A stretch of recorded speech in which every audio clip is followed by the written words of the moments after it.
আমি আল্লাহক এক বুলি মানো। আল্লাহ কোন? আল্লাহ আমাৰ সৃষ্টিকৰ্তা, আল্লাহ আমাৰ সৃজনকৰ্তা।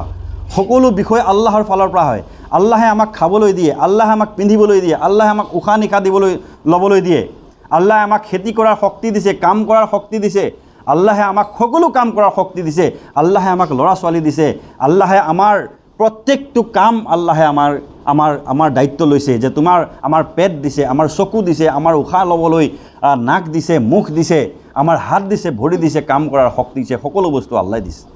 কিন্তু পৃথিৱীত অহাৰ পিছত আমি আল্লাহক পাহৰি যাওঁ আৰু আমি নিজেই নিজৰ হৈ পেলাই আমি অহংকাৰ কৰোঁ, আমি ডাঙৰ মানুহ হৈ চলিব বিচাৰোঁ। আমাৰ কোনো শক্তি নাই। বা খুলিকাল ইনচানো হালুআ বুলি কোৱা হৈছে। মানুহ খুব কমজোৰভাৱে সৃষ্টি কৰা হৈছে, কোৰাণত কৈছে। মই বাৰ বাৰ কওঁ, খেতি কৰোঁ আমি খেতি কৰি আহিলোঁ, খেতি কৰোঁ, ধান মাত্ৰ আমাৰ হাল বোৱাৰ আমাৰ শক্তিখিনি আছে, আমি হাল বাই দিছোঁ।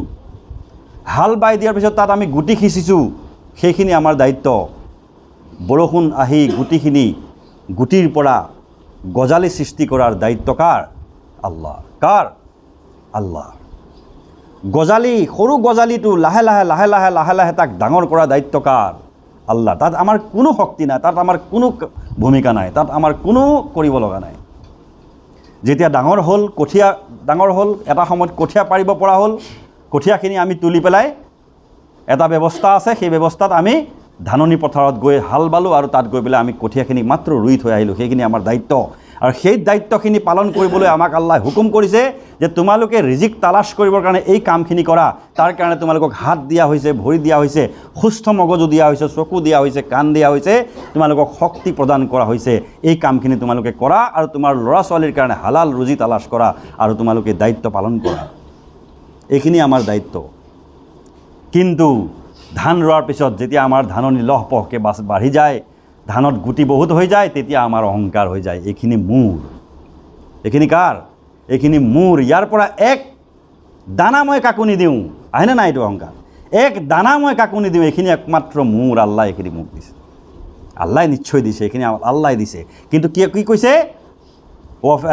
ওয়াফি আমওয়ালিহিম হাক্কুম মালুম লিছাইলি ওয়াল মাহৰুম। কৈছে তোমাক যে আল্লাহ তাআলাই দিছে, সেইখিনিৰ পৰা কাৰ কাৰ হক আছে? তোমাৰ হক আছে, তোমাৰ পৰিয়ালৰ হক আছে, তোমাৰ ল'ৰা ছোৱালীৰ হক আছে, কিন্তু সমাজৰ দুৰ্বল শ্ৰেণীৰো তাত হক আছে। যিসকলে খাবলৈ নাপায়, দুখীয়া নিচলা, যিসকলে দুৰ্ভিক্ষত ভোগে, ভোকত থাকে, লঘোণত থাকে, সমাজৰ বিধৱা, সমাজৰ দুখীয়া, সমাজৰ য়েতিম, সকলোৰে হক আছে। আল্লাহ যিটো তোমাক সেইখিনি দিছে, সেইখিনিৰ ওপৰত সকলোৰে হক আছে। তাৰ পৰা, তোমাৰ মালৰ পৰা তুমি সাদকা আদায় কৰিব লাগিব, জাকাত আদায় কৰিব লাগিব, উচুৰ আদায় কৰিব লাগিব। আমিতো বহুতে উচুৰ আদায় নকৰোঁ। উচুৰ কি? উচুৰ হৈছে যে মই খেতি কৰা বস্তুটো, মোৰ খেতিৰ পৰা মই 10 ভাগৰ 1 ভাগ মই গৰীব দুখীয়াক দান কৰিব লাগিব। যদি সেই খেতি কি হয়? আল্লাহৰ আসমানী বৰষুণৰ পৰা, আকাশৰ পৰা বৃষ্টিৰ পৰা যদি সেই শস্য উৎপাদন হয়, সেই শস্যৰ 10 ভাগৰ 1 ভাগ মই সমাজৰ য়েতিম, দুখীয়া, গৰীব, বিধৱা, মাওৰা আদিক মই দান কৰিব লাগিব। সেইখিনি মোৰ দায়িত্ব। সেইখিনি উচুৰ বুলি কোৱা হৈছে। যেনেকৈ জাকাত বছৰৰ এদিন, বছৰটো পাৰ হৈ যোৱাৰ পিছত মোৰ সম্পত্তি, সাঁচতীয়া ধনৰ ওপৰত জাকাত ফৰজ, ঠিক তেনেকৈ মোৰ খেতি বাতিৰ ওপৰত উচুৰ ৱাজিব, উচুৰ ফৰজ। এয়া আল্লাহৰ হক, গৰীব দুখীয়াৰ হক। কিন্তু আমি অহংকাৰ কৰোঁ, এইখিনি মোৰ, গোটেইখিনি আল্লাহ দিছে মোক শক্তি, সেইখিনি কৰিবৰ কাৰণে শক্তি আল্লাহ দিছে। কিন্তু মই কি কৰোঁ? সেইখিনি একমাত্ৰ মোৰ বুলি মই অহংকাৰ কৰোঁনে নাই? সেইখিনি অহংকাৰ কৰিব নাপায়। একমাত্ৰ সকলোৰ শক্তি আল্লাহৰ। আজি যদি মোক বেমাৰত পেলাই থৈ দিয়ে, তেনেহ'লে মই কৰিবলৈ শক্তি পাম? সেইখিনি শক্তি আৰু মোৰ নহয়। মানুহৰ দেহাটো মাত্ৰ কেইদিনমান শক্তি আল্লাহ মোক দিছে। মই সদায় এইটো মনত পেলাব লাগিব যে এই শক্তি মোৰ সদায় নাথাকে। এই শক্তি, এই জ্ঞান, এই বুদ্ধি মোৰ সদায় নাথাকে।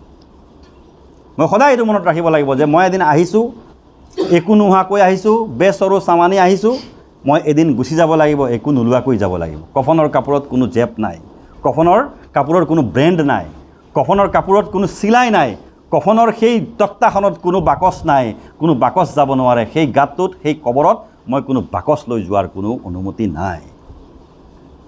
কবৰত ফৰিস্তা, মুনকিৰ নেকিৰে কোনো ঘোষ নলয়। তাত মই টকা পইচা দি মই মোৰ কাম আদায় কৰিব নোৱাৰোঁ। একমাত্ৰ কি যাব? মোৰ ভাল কৰ্ম, মোৰ নেক কৰ্ম, মোৰ সুকৰ্মখিনি তাত মোৰ কামত আহিব। তাৰ বাহিৰে কোনো ধন সম্পত্তি, টকা পইচা ইজ্জত দৌলত কোনো বস্তু কামত নাহে